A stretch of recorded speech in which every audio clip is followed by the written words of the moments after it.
बसंत ऋतु चैत्र मास शुक्ल पक्षर पूजा को बासंती पूजा कहुए। जो मार शस्य आहार कर मानव जीविका निर्वाह करे सही धरित्री रानीर वयप्राप्ति उत्फुल्लित हो जनमानस बासंती दुर्गा पूजार आयोजन करती बोली कहुए। बालेश्वर जिला जलेश्वर ब्लॉक अधीनस्थ आरुहा शालीकोठा निमपुर चकरजुनी और महिषा मुंडा यही 5 खंड मौजार ग्राम को नहीं 1952 मसीहारे आरंभ होइथिला पंचग्राम संभलित मधुबासंती दुर्गाोत्सव चलित वर्ष 73 वर्ष पदार्पण करिछि। एही मधुबासंती दुर्गाोत्सव सप्तमी दिन आरुहा ग्रामर श्री श्री ईशानेश्वर महादेव मंदिरर अमुहा पोखरी माँ बसंती देवींकर घट उत्तोलन कराई मृदंग शंख झाली घंटा विभिन्न प्रकारर वाद्ययंत्र सह परिक्रमा कराଯାଇଥିଲା।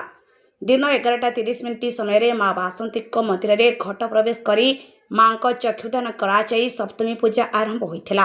रातिरे भजन संध्या कार्यक्रम अनुष्ठित होइथिला।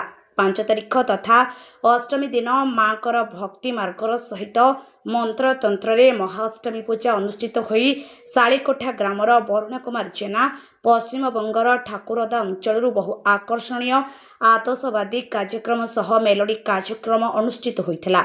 यही कार्यक्रमटी को कमिटीर सभापति गौरहरि दास, संपादक लंबोदर पाल, कोषाध्यक्ष मनमथ दास, ग्राम्य मुख्य रामकृष्ण भूया, जन्मजय प्रधान, भागवत दास महापात्र, ब्रजेश्वर राउल, अक्षय कुमार बेहेरा, हरनारायण दास महापात्र, प्रफुल्ल कुमार बेहेरा, सांबादिक मनोज कुमार भूया, रवींद्र बेहेरा, प्रबोध कुमार भूया, बरेन्द्र बेहेरा, पुनेन्दु सामल, क्षितिश पात्र, बसंत महापात्र, मदन मोहन सामल, देवेंद्र बेहेरा, दीपक दास महापात्र, हिमांशु भूया, हरिश्चंद्र भूया, भगीरथ दे, सुषम कुमार महंती, चक्रधर बेहेरा, तरणी भूया प्रमुख ग्रामवासी माने उपस्थित रही समस्त कार्यक्रम शांति श्रृंखला सहित परिचालना करथिले। सेहीपरि जलेश्वर अंचल विभिन्न स्थान में माँ बासंती पूजा अनुष्ठित हो जाइछि।